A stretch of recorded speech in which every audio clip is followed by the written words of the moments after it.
Hello students, welcome to the channel. मैं हूं प्रियंका और आज की जो हमारी क्लास रहेगी, इस क्लास में आर.एस. अग्रवाल का जो सिलेबस डिस्ट्रीब्यूशन है वो हम देखने वाले हैं। तो सिलेबस डिस्ट्रीब्यूशन क्यों देख रहे हैं? क्योंकि देखेंगे आप एनसीईआरटी की अगर आप बुक उठाएंगे क्लास 12th की, तो वहां पर सिलेबस अलग तरीके से डिवाइड किया गया है। और आर.एस. अग्रवाल की बुक उठाएंगे आप, तो बुक अगर है तो आपको कोई दिक्कत ही नहीं होने वाली। तो इसलिए मैं यहाँ पर आपको समझाने वाली हूँ कि सिलेबस यहाँ पर अलग तरीके से डिवाइड किया गया है। तो पिछली क्लास में मैंने आपको ये चीज बताई थी कि अब हम आर.एस. अग्रवाल क्लास 12th वाले बच्चों के लिए स्टार्ट करने वाले हैं। इसका पर्पस सिर्फ यही है कि ज्यादा से ज्यादा आप क्वेश्चन प्रैक्टिस कर सकें। तो एनसीईआरटी क्लास 12th की जो बुक है वो हम पूरी कंप्लीट कर चुके हैं। ठीक है, इस वीडियो के डिस्क्रिप्शन में मैं मेंशन कर दूंगी। और आप कोई भी वीडियो उठा के देखते हैं तो हर वीडियो के डिस्क्रिप्शन बॉक्स में आपको सारे चैप्टर की प्लेलिस्ट की लिंक मिलेगी ही मिलेगी। तो जरूरी नहीं है इस वीडियो के डिस्क्रिप्शन बॉक्स में, हर चैप्टर के डिस्क्रिप्शन बॉक्स में आपको सारे चैप्टर की प्लेलिस्ट की लिंक मिल जाएगी। कोई टेंशन वाली बात नहीं है। तो एनसीईआरटी में हम सब कुछ कवर कर चुके हैं, सारे कॉन्सेप्चुअल वीडियो ऑलरेडी मैं बना चुकी हूँ। तो यहाँ पर जब हम आर.एस. अग्रवाल को सॉल्व करेंगे तो इस चीज का ध्यान दें आप कि हम कॉन्सेप्चुअल वीडियो नहीं बनाएंगे, हम सिर्फ क्वेश्चन को सॉल्व करेंगे। तो अगर कॉन्सेप्ट समझना है तो उसके लिए आपको एनसीईआरटी का सॉल्यूशन देखना पड़ेगा। ओके, तो देखिए मैं यही कहूंगी कि सबसे पहले आपका एनसीईआरटी कंप्लीट होना चाहिए। कोई भी चैप्टर पढ़ रहे हैं, सबसे पहले एनसीईआरटी का जो चैप्टर है, कॉन्सेप्ट है, क्वेश्चंस हैं, सारी की सारी एक्सरसाइज है, सारे के सारे एग्जाम्पल हैं, वो कंप्लीट होनी चाहिए। उसके बाद हमको दूसरी चीज उठानी है। तो चलिए, बहुत हो गई बातें, अब हम सीधा सीधा समझते हैं। तो देखिए, सबसे पहला जो चैप्टर है आप देखेंगे अपनी एनसीईआरटी में, वो है रिलेशंस एंड फंक्शंस। ठीक है, लेकिन आर.एस. अग्रवाल में रिलेशंस एंड फंक्शन को ही 4 अलग अलग चैप्टर में डिवाइड कर दिया गया है। ठीक है, तो इसका फायदा क्या होगा? इसका फायदा ये होगा कि देखिए, जब आप किसी एक टॉपिक को पर्टिकुलर एक चैप्टर के फॉर्म में पढ़ते हैं तो आपको क्वेश्चन ज्यादा से ज्यादा मिलते हैं और ज्यादा से ज्यादा आपकी प्रैक्टिस होती है। तो जब इतनी प्रैक्टिस कर लेंगे आप, तो आपको आने वाले टाइम में कोई दिक्कत ही नहीं होनी। जब आप ज्यादा से ज्यादा क्वेश्चन कर लेते हैं तो उस टॉपिक से गलती होने के चांसेस ऑलमोस्ट खत्म हो जाते हैं। ठीक है, तो देखिए, रिलेशंस एंड फंक्शन में 4 चैप्टर हैं आपके। चैप्टर नंबर 1 रिलेशंस, सेकंड है फंक्शंस, थर्ड है बाइनरी ऑपरेशंस और फोर्थ है इनवर्स ट्रिग्नोमेट्रिक फंक्शंस। तो एनसीईआरटी में आप देखेंगे ना, तो ये आपका सेकंड नंबर का चैप्टर है। तो चीजें सारी वही की वही है यहाँ पर, बस यहाँ पर चैप्टर को अलग अलग तरीके से डिवाइड कर दिया गया है। That's it. क्लियर, समझ में आ गई बात? तो रिलेशंस एंड फंक्शन के अंदर ये 4 अलग अलग चैप्टर हैं। तो हम स्टार्ट यहीं से करेंगे, चैप्टर नंबर 1 से। चलिए आगे बढ़ते हैं। आगे आप देखेंगे एलजेब्रा। तो एलजेब्रा के अंदर आपके नेक्स्ट 4 चैप्टर हैं। ठीक है, स्टार्टिंग के 4 चैप्टर आपके हैं रिलेशंस एंड फंक्शन के अंदर, और आगे के जो 4 चैप्टर हैं वो आपके किसके अंदर आएंगे? एलजेब्रा के अंदर। एलजेब्रा के अंदर ये 4 चैप्टर डिवाइडेड है। Matrices, determinants, adjoint and inverse of a matrix, system of linear equations. Okay, clear. चलिए अब आगे बढ़ते हैं। तो आगे आप देखेंगे नेक्स्ट है डिफरेंशियल कैलकुलस। तो डिफरेंशियल कैलकुलस के अंदर 3 अलग अलग चैप्टर हैं। चैप्टर नंबर 9, 10 और 11। चैप्टर नंबर 9 में आप पढ़ेंगे कंटिन्यूटी एंड डिफरेंशिएबिलिटी। तो देखिए, डिफरेंशिएशन के लिए मैं आपको यही कहूंगी कि क्लास 11th में आपने जो पढ़ा है ना, उसको क्लियर करके रखेंगे, तभी जाके यहाँ पर चीजें समझ में आएंगी। ठीक है, लिमिट्स जो आपने पढ़ी है क्लास 11th में वो भी बहुत इंपॉर्टेंट है। तो वो अगर चीज क्लियर है तो यहाँ पर ये चीजें आपको क्लियर होने में कोई भी दिक्कत नहीं होने वाली, आराम से समझ में आ जाएगा। तो अभी क्लियर नहीं है तो क्लास 11th में जो लिमिट्स आपने पढ़ी हैं, जो डेरिवेटिव्स आपने पढ़े हैं, ये आप क्लियर सबसे पहले कर लेना। ओके, चलो। तो 9 चैप्टर है आपका कंटिन्यूटी एंड डिफरेंशिएबिलिटी, 10 है आपका डिफरेंशिएशन, 11 है आपका applications of derivatives. Okay, clear. ठीक है, अब आगे बढ़ेंगे। तो आगे अगर अपन देखें तो आता है आपका इंटीग्रल कैलकुलस।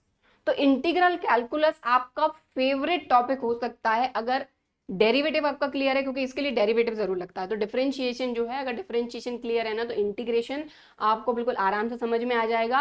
और यहाँ पर अगर आप, मैंने जब एनसीईआरटी में इसके क्वेश्चन भी सॉल्व कराए हैं, इसके फॉर्मूले भी डिराइव कराए हैं, और जो कॉन्सेप्चुअल वीडियो है, तो कॉन्सेप्ट अगर एक बार समझ में आ गया ना, तो आपको ये क्वेश्चन सबसे ज्यादा इजी लगने वाले।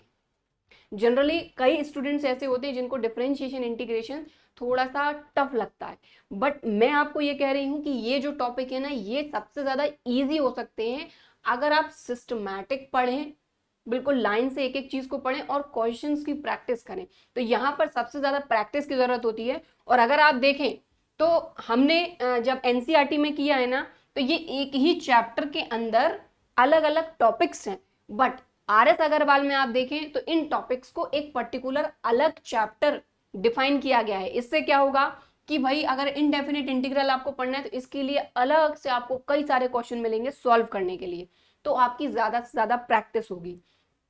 मैथड्स ऑफ इंटीग्रेशन की बात करें तो यहाँ पर कई सारी मैथड है इंटीग्रेशन को सॉल्व करने की। सम स्पेशल इंटीग्रल्स में कुछ स्पेशल टाइप के इंटीग्रल्स को हमने सॉल्व किया है, ठीक है, एनसीईआरटी में, और यहाँ पर भी करेंगे, कोई टेंशन वाली बात नहीं है। इंटीग्रेशन यूजिंग पार्शियल फ्रैक्शन, भाई पार्शियल फ्रैक्शन बहुत इंपॉर्टेंट है, इसके लिए मैंने पार्शियल फ्रैक्शन के लिए एक अलग से भी वीडियो बनाया है, और एनसीईआरटी जब मैंने सॉल्व कराई है तो उसमें भी पार्शियल फ्रैक्शन को बहुत अच्छे तरीके से समझाया है, ठीक है। फिर है डेफिनेट इंटीग्रल्स, तो इनडेफिनेट इंटीग्रल अलग चीज होती है, डेफिनेट इंटीग्रल अलग चीज होती है, क्यों होती है, कैसे होती है, ये भी हमने कॉन्सेप्ट समझा है एनसीईआरटी में। फिर है next chapter area of bounded regions, तो इंटीग्रल कैलकुलस के अंदर ये आपके अलग अलग चैप्टर हैं 12, 13, 14, 15, 16 और 17। ओके क्लियर, चलिए अब बढ़ते हैं आगे। आगे नेक्स्ट है अपना डिफरेंशियल इक्वेशंस, तो डिफरेंशियल इक्वेशंस के अंदर ये चार अलग अलग चैप्टर हैं 18, 19, 20, 21, differential equations and there formation. फिर नेक्स्ट है differential equations with variable separable, homogeneous differential equations, linear differential equations. Okay clear, चलिए अब बढ़ते हैं आगे। आगे अपना वेक्टर अलजेब्रा, तो वेक्टर अलजेब्रा के अंदर भी चार अलग अलग हमारे चैप्टर हैं। अगर आप एनसीईआरटी में देखेंगे तो ये आपका पूरा एक चैप्टर है वेक्टर अलजेब्रा, ठीक है, लेकिन आरएस अग्रवाल में आप देखेंगे कि इसको भी चार अलग अलग चैप्टर में डिवाइड कर दिया गया है, जो कि बहुत अच्छी बात है प्रैक्टिस के हिसाब से, ठीक है। तो देखिए 22, 23, 24, 25 चैप्टर, तो ये वेक्टर्स एंड देयर प्रॉपर्टीज। तो देखिए फिजिक्स में तो ये काम आता ही है, तो फिजिक्स आप पढ़ रहे हैं तो ये भी बड़े आराम से आपको समझ में आ जाएगा, ठीक है। तो वेक्टर्स एंड देयर प्रॉपर्टीज। फिर नेक्स्ट है स्केलर और dot product of vectors, cross और vector product of vectors, product of three vectors. Okay clear, ठीक है, चलिए आगे बढ़ते हैं। नेक्स्ट है आपका 3D ज्योमेट्री। 3D ज्योमेट्री के अंदर भी तीन अलग अलग चैप्टर हैं आपके, आप देख पा रहे हैं। 26 चैप्टर है fundamental concept of 3 dimensional geometry, chapter number 27 straight line in space, and next 28 है द प्लेन। ओके ठीक है, तो यहाँ पर आप जब एनसीईआरटी को उठाएंगे तो एनसीईआरटी और यहाँ पर चीजें वही की वही हैं, बस अंतर सिर्फ इतना आ रहा है कई सारी चीजों में कि एनसीईआरटी में जो एक चैप्टर है उसके अंदर जो अलग अलग टॉपिक हैं, यहाँ पर आरएस अग्रवाल में उन्हीं टॉपिक को एक चैप्टर दे दिया गया है नाम। ओके क्लियर, ठीक है, चलिए अब हम चलते हैं आगे। तो नेक्स्ट है आपका प्रोबेबिलिटी। अब प्रोबेबिलिटी के अंदर कितने चैप्टर हैं? चैप्टर नंबर 29, 30, 31, 32, ठीक है। तो प्रोबेबिलिटी के अंदर सबसे पहले है प्रोबेबिलिटी, फिर है Bayes theorem and it's applications. तो मैं फिर से यही कहूंगी कि एनसीईआरटी में हम ये सारी चीजें ऑलरेडी कर चुके हैं, और यहाँ पर हम सिर्फ और सिर्फ आरएस अग्रवाल इसलिए कर रहे हैं ताकि क्वेश्चंस हमको और ज्यादा मिले और हम और ज्यादा प्रैक्टिस कर पाएं, ठीक है। तो इसलिए अगर कॉन्सेप्चुअल वीडियो आपको देखना है किसी भी चैप्टर से रिलेटेड, तो इस वीडियो के डिस्क्रिप्शन बॉक्स में मैं सारी के सारे चैप्टर की प्लेलिस्ट की लिंक मेंशन कर दूंगी, तो वहां से आप सबसे पहले कॉन्सेप्चुअल वीडियो देखें, एनसीईआरटी को सॉल्व करें और फिर इन क्वेश्चंस को प्रैक्टिस के तौर पर सॉल्व करें, ठीक है। तो इस आरएस अग्रवाल को करवाने का पर्पस जो है वो यही है ताकि आपकी ज्यादा से ज्यादा प्रैक्टिस हो सके और एग्जाम में किसी भी तरीके का कोई भी क्वेश्चन आ जाए आप उसको बना सके, राइट, ठीक है। तो Bayes theorem and it's applications, probability distribution and binomial distribution. Next है आपका लीनियर प्रोग्रामिंग, जिसके अंदर नेक्स्ट आपका 33 नंबर का चैप्टर है लीनियर प्रोग्रामिंग। क्लियर, समझ में आ गई बात? तो इस तरीके से आरएस अग्रवाल में आपका सिलेबस डिस्ट्रीब्यूट किया गया है। तो जो आपका सिलेबस है वो वही ऑब्वियसली सेम टू सेम ही रहेगा, बस यहाँ पर डिस्ट्रीब्यूशन अलग तरीके से किया गया है।